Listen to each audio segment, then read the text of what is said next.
Today I'm out here in upstate New York with the thoroughly revised 2024 Volkswagen Atlas. This is the most American vehicle that the company has ever produced, and for 2024 they're giving it some big changes, including new styling front and rear, an all-new interior, and an all-new powertrain under the hood. Now with that being said, let's go ahead and dive right in and take a look at all the upgrades that Volkswagen has made this year.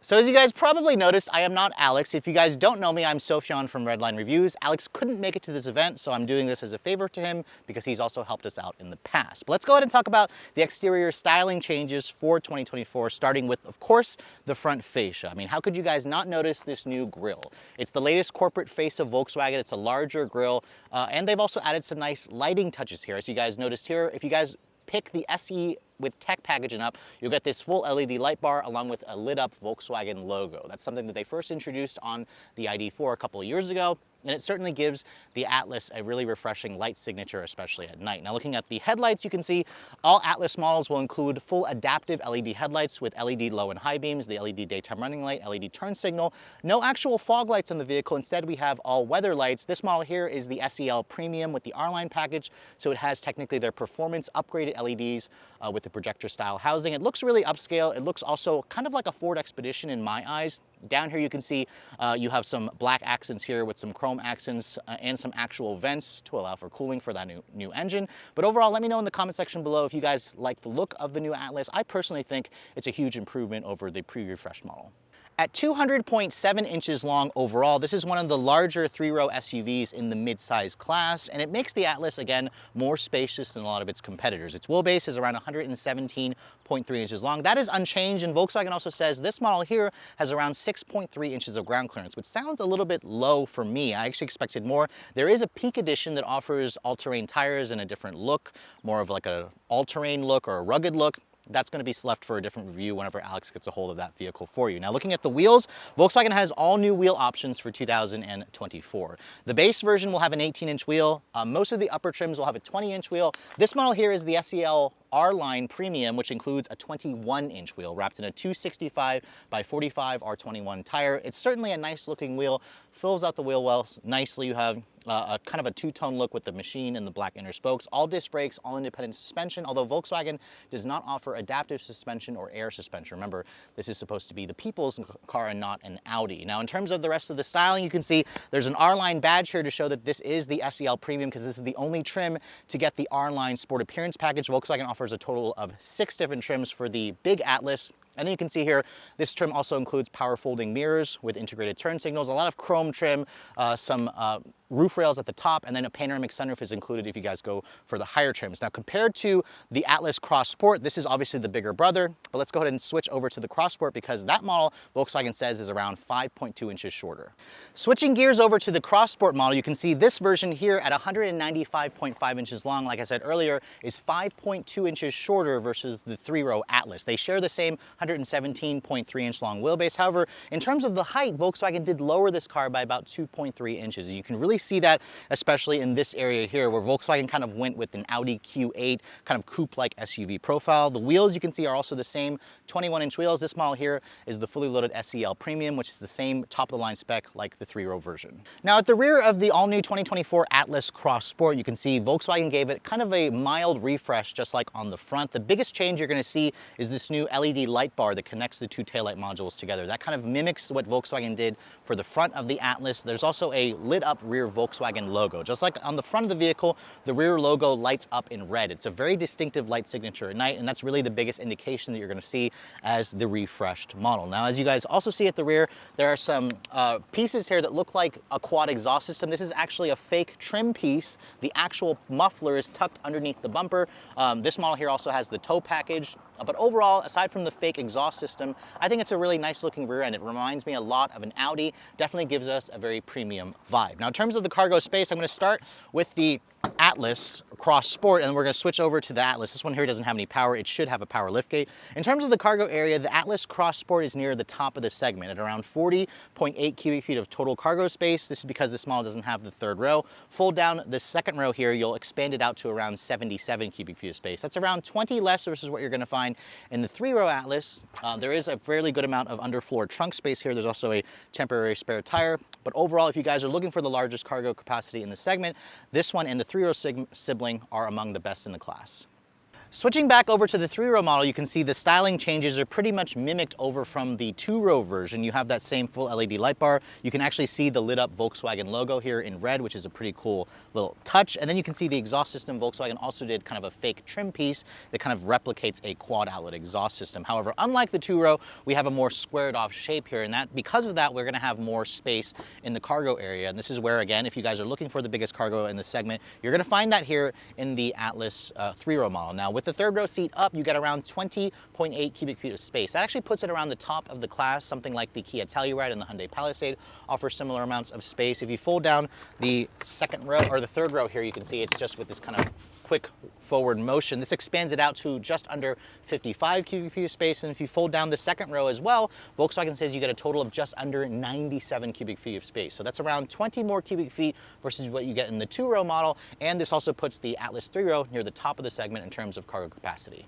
Under the hood of the revised Atlas and Atlas Cross Sport, you're going to find a thoroughly revised version of Volkswagen's corporate 2-liter turbocharged direct injection 4-cylinder. This is now technically in its 4th generation. They call it the Evo 4 of the EA 888 4-cylinder turbo engine. It replaces the old 2-liter turbo and the VR6, a naturally aspirated engine. Volkswagen says that they've upgraded the internals so it has more friction reducing materials. It has new injectors with a higher ratio for that. And they said they've upped the power to 269 horsepower and 273 pound-feet of torque. That's an increase of 34 horsepower and 15 pound-feet of torque versus the old 2-liter turbo, and it all goes out through an 8-speed automatic transmission. Now, if you guys go for a front-wheel drive version, fuel economy at max is around 1926. This all-wheel drive version with the 21-inch wheels drops that to 1925. That's on regular fuel.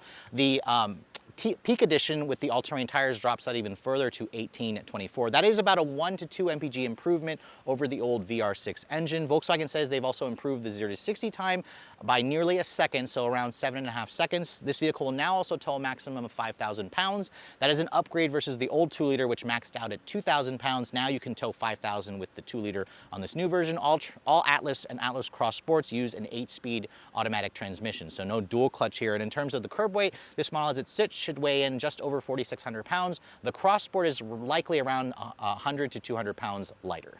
So as you guys can probably guess, I am not quite as tall as Alex. I'm only 5'7" versus over 6 feet for him. So I'm going to do my best to try to guess what he would rate the front seat comfort. Now for me, I'd probably give these seats a 9 out of 10. This is the full leather interior that you're going to get with the SEL Premium. And the cool thing about the Atlas, all the trims now come with heated and ventilated seats in the front and a heated steering wheel. Those are features that you typically have to buy the highest trim to get those nice luxury touches, and Volkswagen includes that at the base end, even on the lower trim. In terms of the seats, you can see these are a 10-way power adjustment with 2-way lumbar adjustment, which is definitely nice. You have 3-person memory, and the seats offer a nice good amount of adjustability and range. So again, for long distance comfort, this is going to be nice. In terms of the driving position, the steering wheel, as you can see, has manual tilt and telescoping adjustments, which is nice. Offers a good amount of adjustability, so I can get pretty comfortable. And in terms of the visibility, I can see a lot out of the front, out of the sides as well. So overall, in terms of front seat comfort, I think this car is definitely going to be up there for those of you who need a long distance family car.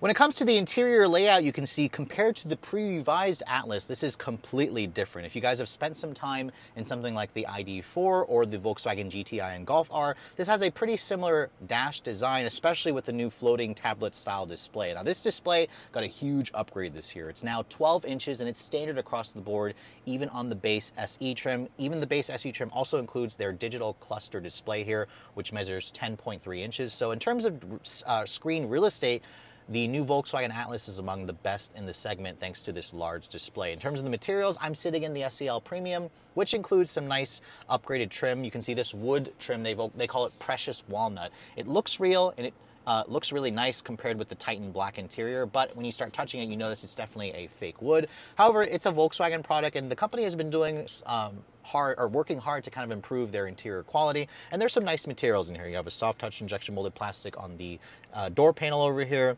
This particular one here also has the premium 8-speaker Harman Kardon sound system, which sounds good. Padded armrest here where you'd rest your elbows. And then the dash, you can see here, has a soft touch injection molded plastic. Everything kind of feels really well put together.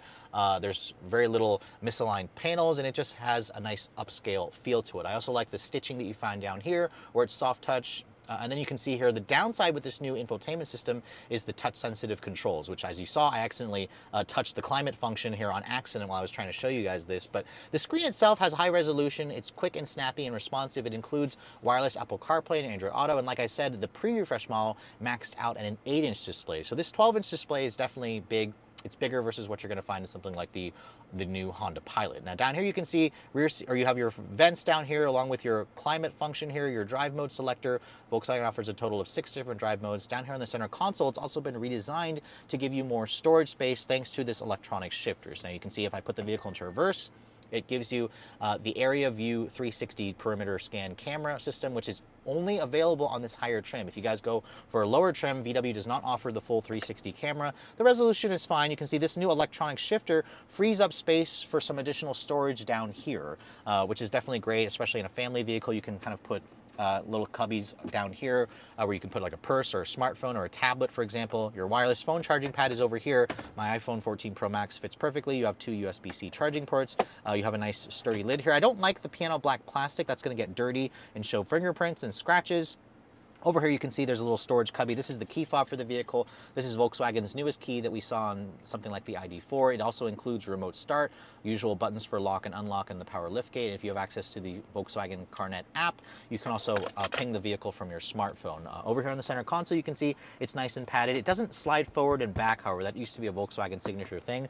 Open this up, you can see there's a really big storage area along with a USB-C charging port. So here in the front, there's a total of 4 USBs, a total of 8 in the actual vehicle. There's a new USB that you're gonna find for 2024, and that's up here. That's for a dash cam mount, for an aftermarket dash cam mount. This is only included on the higher trims. Volkswagen does not offer a digital camera rearview mirror, which would be a nice touch, especially in a family vehicle, but you do have this nice frameless auto-dimming rearview mirror, which is good. And then over here on the glove compartment, you can see it's a bin style. It's damped, but it's not lined with felt, but it offers a good amount of storage. So overall, Volkswagen did a really good job, in my opinion, for the interior. It definitely has the spaciousness, it has the build quality, it has the tech, but they did slightly go backwards by including this touch-sensitive panel here, which is not illuminated at night, but once you kind of get past that, this is definitely a nice place to spend time. Moving to the second row, you can see this is where Volkswagen trails the class leaders slightly, especially if you guys look at the rear seat legroom figures. Now, Volkswagen says there's a total of 37.6 inches of legroom back here. Now, Alex likes to typically calculate the total amount of legroom. However, I don't have that calculation for you here. Alex will have to do that at a later date when he gets one to test for a full week. But in terms of the space, you can see for somebody my height, this is with the seat all the way back. You can slide the seat forward and back to give third row passengers a little bit more space. But for somebody my height, I have a ton of headroom, I have a ton of legroom, the floor is almost completely flat, and then Volkswagen actually offers a 3-zone climate control system, so the rear seat passengers get their own zone. You have 3-level heated seats back here, but no cooled seats. Some competitors offer that. VW also throws in some nice rear seat air vents. You have 2 USB-C charging ports and an actual household power outlet over here, which is nice. You have storage cubbies in the seats, although it doesn't have the little iPhone holder that you find in something like the ID.4. And then most of the higher trims are going to include these manual rear sunshades, along with the big panoramic glass roof, which comes into the second row, but there is no actual light being let in for the third row passengers. But let me go ahead and hop into the third row of this vehicle, which, as you can see, you just pull this lever here that actually slides the seat forward. But hopping back here, I like the fact that this model here has captain's chairs, because the captain's chairs are typically included on the upper trims. It does limit the seating capacity, however, to 7 at max. Now this model here, obviously, as you can see, only will seat 6, because the third row, which is the downside of the Atlas compared to competitors, only sits 2 people across. I'm surprised that VW didn't address that with the refresh, because there's technically space here to include a middle passenger. But as you can see, with this seat all the way back, VW says there's around 33.6 inches of legroom. Now, for somebody my height, I suspect Alex would probably not fit very well back here, although I'm surprised to see headroom is good, although for somebody my height, my hair kind of comes close, so if you're over 6 feet, you might actually have to kind of lean over to the side. But this seat can slide forward a little bit. My knees are almost touching it, but if you slide the seat forward a little bit, you'll have a little bit more space, which is good. Although some competitors like the Grand Highlander, the Telluride, the Palisade, the Pilot offer a little bit more third row seat space. Now in terms of features, there are 2 USB-C charging ports back here, cup holders, and there's also third row air vents back here. So on those hot summer days, you don't have to sit here and get roasted all the way in the third row. But overall, in terms of third row seat space and roominess, some competitors do offer a little bit more room versus the revised Atlas. So in an interesting twist, the back seat of the Atlas Crossport is actually bigger versus the 2-row version of the Atlas. Volkswagen says you get a little over 40.5 inches of legroom back here. That means this model is about 3 inches more spacious in the rear seat versus the 3-row sibling. That's because Volkswagen was able to take out the third row. They were able to kind of push this seat back a little bit. You can see for somebody my height, I'm not as tall as Alex, I do have headroom that is good, but if you're over 6 feet, I imagine this is going to come a little bit close to your head. The panoramic glass roof obviously lets in a lot of light, which is nice. The materials back here, they're the same soft touch materials. You have the same manual window shades back here, along with padding over here.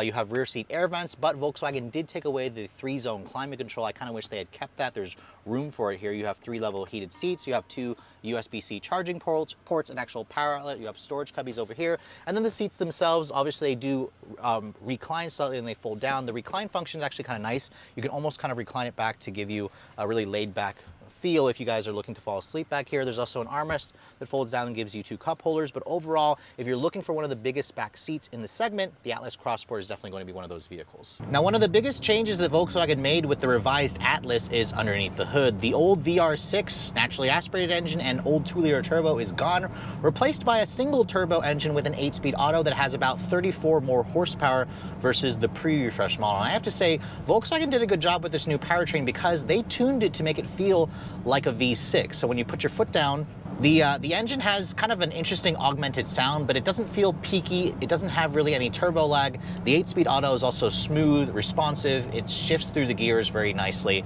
and puts the engine right in the meat of the power brand. Volkswagen claims that they've improved the 0 to 60 time by about 0.8 seconds, so nearly a second faster. Alex will have to retest one when he gets one for a full week to drive. In our testing, in our video, we actually got around 7.8, 7.9 in these kind of conditions. But overall, in terms of the handling dynamics, Volkswagen, it seems like they've improved that here with a retune of the suspension and the steering. I noticed the car doesn't feel sporty, but it doesn't feel like a cumbersome, heavy American SUV anymore, which is how the old one drove. This feels a little bit more competent. It feels, again, a little bit more playful. It never lets you forget that it's a nearly, 4,800-pound SUV, especially when you start attacking some back roads. The steering doesn't really offer much in terms of feedback, but I'm sitting here with my ventilated seats. It's a comfortable seat. I have good visibility, good sight lines out of the front, out of the side, out of the rear. I do wish that VW would offer their digital camera rearview mirror, especially when you have it loaded up with stuff. But I think this vehicle drives very competently, and it's going to be roughly on par with the rest of the competitive set. I mean, you don't buy a vehicle like this for 0 to 60 times or for excellent handling. But in terms of the driver assistance, we also have Volkswagen's IQ Drive full suite of driver assistance tech, which is now standard. It includes adaptive cruise control with traffic jam assistance. It has automatic lane keep assist, automatic emergency braking. Alex will have to retest that again when he gets one for a full week back home, where you can see if the Volkswagen system is now better versus some competing systems. Now, in terms of the drive modes, I've been driving it in comfort. I'm going to switch it over into the sport setting here because I want you guys to hear the augmented noise that this engine produces. It still kind of sounds like a vacuum cleaner at times. The steering got a little bit heavier here, but in sport mode here, you're actually going to notice that it makes a little bit more of kind of like a 6-cylinder sound when you are really getting on the gas. Once we go around this corner here, I'll put my foot down. And it definitely has a weird sound to it. Let me know in the comment section below if you guys like the way the engine sounds. I definitely like the way the engine pulls. It doesn't feel, again, very, very fast, but it also feels a little bit more effortless this year. So if you're, towing something, if you're hauling around people and stuff, you don't have to push the engine quite as hard because of the meaty torque band. And I think the sound is also interesting. It adds a little bit of character to an otherwise characterless vehicle. As I'm going around these corners here, I'm hearing the tires start to screech because, again, we've got these economy-minded tires, which the vehicle itself, the steering doesn't provide much feedback, but it will hold its own. But I kind of wish that Volkswagen made this thing feel a little bit more sporty, kind of like a big version of a Golf GTI. Definitely not there, but what they have done is they've created a vehicle here that is comfortable, is spacious, is roomy, is easy to drive.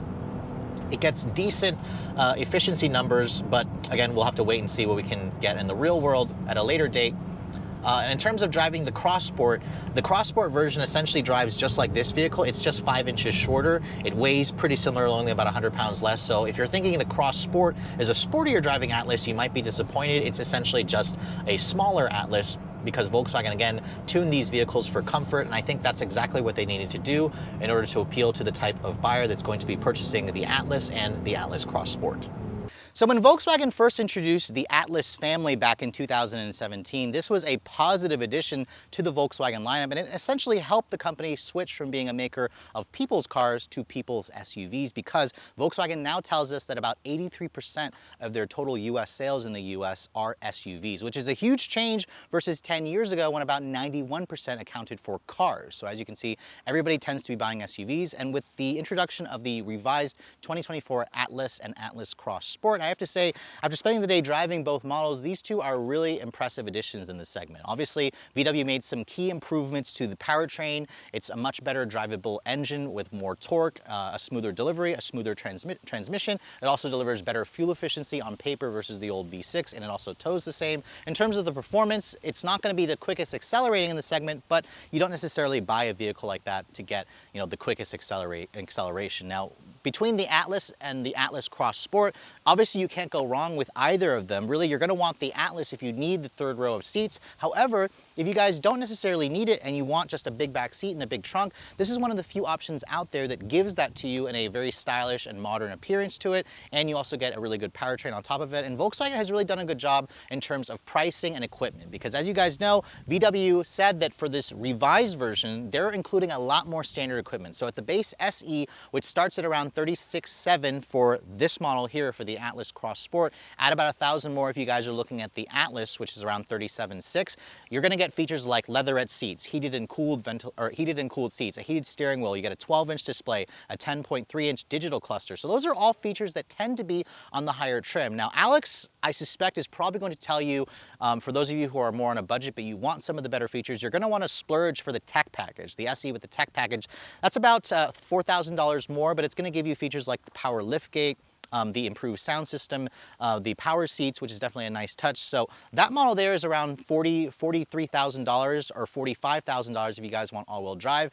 The SEL trim is going to kind of roll in the actual leather seats with the memory function. If you guys go to this trim here, which starts at around $51,000 for the Cross Sport, about $52,000 for the Atlas 3-row model, this is the model that's going to give you the Harman Kardon stereo system and the premium leather upholstery and the upgraded performance headlights. So those are kind of features that you might want, especially if you guys want something like a 360 camera. You have to at least go for this trim to get the surround view camera. But really, when you're looking at a price of low to mid $50,000 range, this is going to put it right in the middle of the segment in terms of pricing. It is a little bit on the higher end, but I'd argue that there's a ton of features to make this price certainly justifiable. And especially when you look at something like the Cross Sport in this trim, it kind of gives off Audi Q8, baby Audi Q8 vibes, but it's going to be at a significant price discount, because as you guys know, with the Audi Q8, those are going to be well over $80,000 for something that's on the higher end of the trim basket. But with all that said, hope you guys have enjoyed this overview on the brand new Atlas and Atlas Cross Sport. Obviously, Alex couldn't be here, but hopefully you guys have enjoyed my video on the overview of both of these models. If you guys are also looking to follow whatever Alex is doing on social media, on his YouTube channel, of course, Alex on Autos, EV Buyer's Guide, Auto Buyer's Guide. But with all that said, hope you guys have enjoyed this video. We'll catch you all the next time, or the next video. Ciao. Oh my God. Oh my God, that's like, I know my brain's just like, that was horrible, I know. Okay. Can I save that? Can I redo it? Put B-roll. Yeah. And with all that said, hope you guys have enjoyed my very comprehensive overview on both the Atlas 3-row and of course the Atlas Cross Sport, the 2-row version. If you're also looking to see what Alex is up to, be sure to follow him on all his social channels, Facebook, Instagram, TikTok, and of course subscribe to his YouTube channel, Alex on Autos, EV Buyer's Guide, and Auto Buyer's Guide. Thank you guys so much for watching. We'll catch you all in the next video. Take care.